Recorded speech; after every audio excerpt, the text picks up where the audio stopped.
अस्सलाम वालेकुम, welcome to mama food. आज का नया रेसिपी लेके आए हैं हम लोग। ये है आपका थेपला। थेपला मेथी का पराठा। तो आज की इस इंग्रेडिएंट को हम लोग शेयर करते हैं। बहुत ही आसान है। जैसे कि आप लोग जान रहे हैं, सर्दी आ गई है तो सर्दियों में बहुत ही ज़्यादा पसंद होता है गरम गरम खाना। तो यहाँ पे आज हम लोग ये रेसिपी शेयर करेंगे। और आपको बता देती हूँ शुरुआत ही में कि आप इस चैनल को ज़रूर लाइक, सब्सक्राइब और शेयर ज़रूर। जैसे कि मैंने आपको बताया था, ये थेपला है, मेथी का थेपला। आप इसको आसानी से मतलब 1-2 दिन भी रख के खा सकते हैं। ये बहुत ही स्वादिष्ट है, मतलब बहुत ही ज़्यादा टेस्टी है खाने में, तो आप इसको ज़रूर ट्राई करिएगा।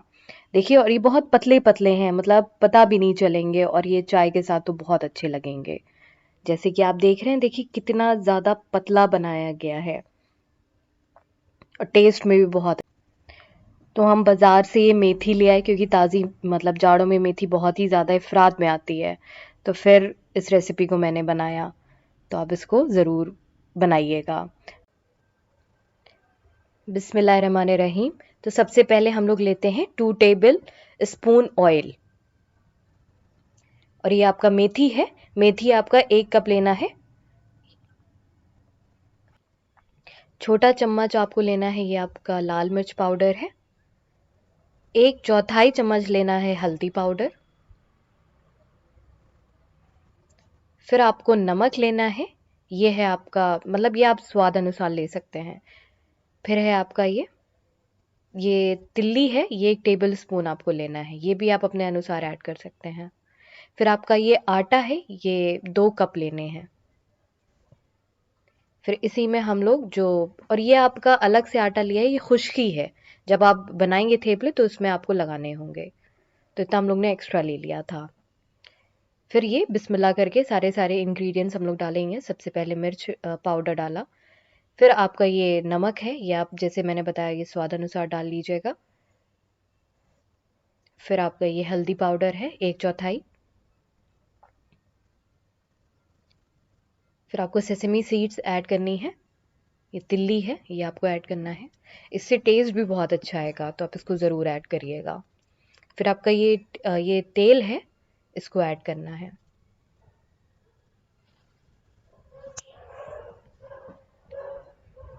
जी, अच्छे से इसको ऐड कर लीजिएगा। और फिर आपको गूंदना है आटा। आटा बहुत अच्छे से गूंदिएगा, धीरे-धीरे करके, क्योंकि ये सब मिक्स करना है ना, जो और भी हम लोग ने इसमें इंग्रेडिएंट्स डाले हैं, तो धीरे-धीरे और अच्छे से मिक्स करना होगा क्योंकि तेल भी डाला है। फिर इसके बाद हम लोग मेथी ऐड करेंगे और बहुत अच्छे से इसकी गूंद लगा लेनी है। सबसे पहले हम लोग ऐसे ही सादा भी इसमें पानी ऐड नहीं करेंगे, बाद में करेंगे, क्योंकि हम लोगों को ध्यान रखना है। उससे पहले हम लोग ये ऐसे ही सब मिक्स कर लेंगे अच्छे से। फिर धीरे-धीरे करके इसमें पानी ऐड करना है, क्योंकि अगर पराठों में आटा गीला हो जाता है तो पराठे अच्छे नहीं बनते हैं, फिर ज़्यादा खुश्की का इस्तेमाल करना होता है। इसीलिए धीरे-धीरे मतलब पानी ऐड करा करिए जब भी आप आटा गूंथते हैं पराठों के लिए। ये देखिए कितने अच्छे से धीरे-धीरे गूंद रहे हैं, क्योंकि इससे आपको अंदाज़ा हो जाता है कि आटा आपका गीला ना हो ज़्यादा, अगर आप धीरे-धीरे करके डालते हैं। अगर आप एकदम से डाल देते हैं तो कभी-कभी आटा गीला भी हो जाता है, तो आपको ये ज़रूर ध्यान रखना है और बहुत अच्छी से इसकी गूंद लगा लेनी है। पराठा मतलब मुझे तो बहुत पसंद है जाड़ों में, मतलब पराठा और चाय मतलब मिलती चली जाए, हमको तो बहुत अच्छी लगती है। और ये आटा आपको रेस्ट करने के लिए आधा घंटा रख देना है। जब अच्छे से मिक्स हो जाए तो आप इसको रख सकते हैं।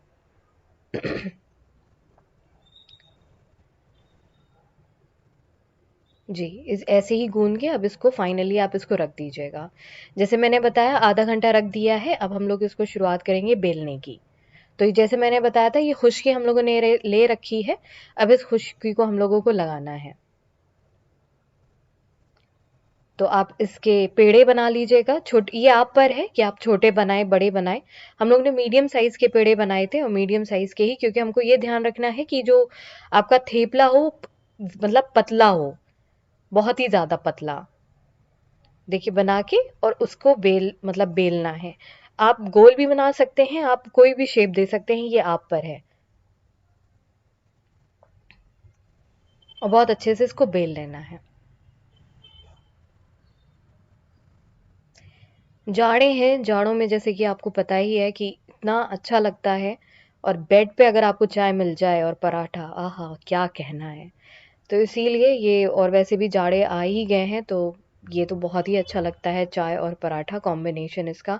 आम दिनों में तो हम लोग सादे पराठे भी बना लेते हैं, लेकिन जब जाड़े आते हैं, क्योंकि आपने देखा हरी सब्जियों का इफराद हो जाता है, चाहे वो गोभी हो, मेथी हो, सोया मेथी हो, तो इसीलिए और अच्छा लगता है। तो इसीलिए देखिए किस तरह से आप बेल रहे हैं, तो ये अच्छे से बेलना है, और जैसे मैंने बताया पतला करना है, तो आप कोशिश करिएगा पतला कर सकें। पतला करने के बाद फिर इसको आपको बनाना होगा कम से कम तेल में। देखिए ये बिल गया है। गले के लिए माफ़ी चाहती हूँ, क्योंकि जाड़े हैं और हम लोग की तबीयत सबकी घर में ख़राब हो गई है, तो आप लोग भी बहुत ध्यान रखें, ठंडा गरम ना करें। इसीलिए यहाँ पे मतलब जाड़ों में अक्सर सबकी तबीयत ख़राब हो जाती है, तो आप लोग ज़रूर ध्यान रखिएगा।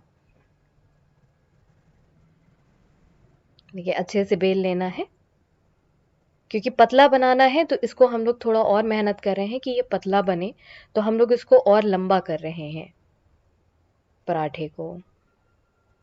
क्योंकि ये गुजराती रेसिपी है, तो इसका नाम थेपला रखा गया है। तो गुजरात में इसको थेपला कहते हैं, और हम लोग यहाँ मतलब मेथी का पराठा कहते हैं।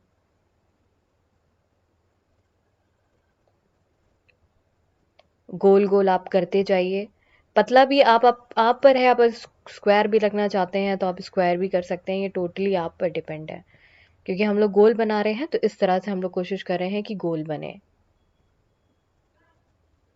क्योंकि हम लोग को किनारे भी रखने हैं कि मोटे ना हो, तो किनारों से भी हम लोग बेल रहे थे कि मतलब पतला बने। तो अब इसके बाद हम लोग इसको तवे में डालेंगे। तवा आपको अच्छे से गरम कर लेना है। उसी के बाद धीमी आंच में, मतलब मीडियम आंच में आप इसको पकाएंगे। क्योंकि जैसे मैंने आपको बताया था, बहुत ही हल्का आपको तेल लगाना है। तो आप तेल में कुछ भी यूज़ कर सकते हैं, देसी घी यूज़ कर सकते हैं, या आप रिफाइंड ऑयल, ये जो तेल है ये आप पर डिपेंड है। धीमी आंच में पकाना है तो बहुत अच्छे से पकेगा। क्योंकि आपका पतला ही है थेपला, तो इसमें ज़्यादा टाइम नहीं लगेगा, तो हम लोग धीमी आंच में इसलिए पकाते हैं कि अच्छे से पक जाए।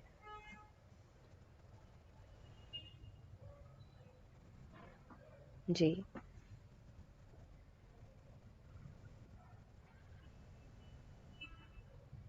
आप चेक करते चले जाइए कि ये अच्छे से हो रहा है कि नहीं। जहाँ आप देखेंगे हल्का सा पक गया, तो आपको पता चल जाएगा। इसी के बाद आपको दूसरी जो साइड है उसको अच्छे से पकाना है। फिर ये देखिए, ये हम लोग के यहाँ देसी घी था, तो हम लोग ने देसी घी ऐड करा है। देसी घी हम लोग का ये घर से ही बना हुआ है, तो आप ये ऐड कर सकते हैं। अगर आपके घर में भी देसी घी हो तो आप वो भी लगा सकते हैं, या तेल लगा सकते हैं।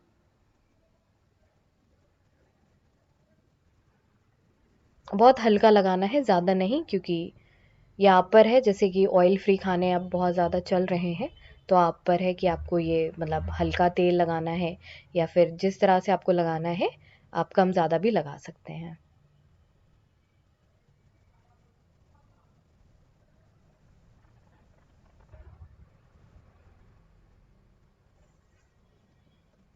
देखिए धीरे धीरे ये पक रहा है। अच्छा, जाड़ों में क्या होता है, आप जितना चाहे मन चाहे आप खड़े होके बना सकते हैं, क्योंकि ठंड इतनी होती है कि आपको गरम गरम खाना बनाने में अच्छा ही लगता है। यही हाल अगर गर्मी हो, तो हम लोग बहुत कतराते हैं बनाने में, कि हम लोग किचन में नहीं खड़े हो पाते हैं इतनी गर्मी में देर तक। तो इसीलिए गरम गरम चीज़ें भी अच्छी लगती हैं खाने में अक्सर जाड़ों में।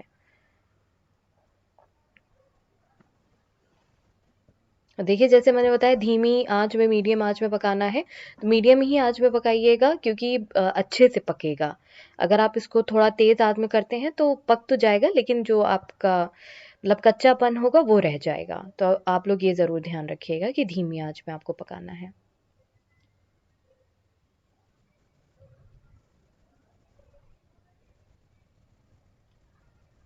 ये इस तरह से बनेगा।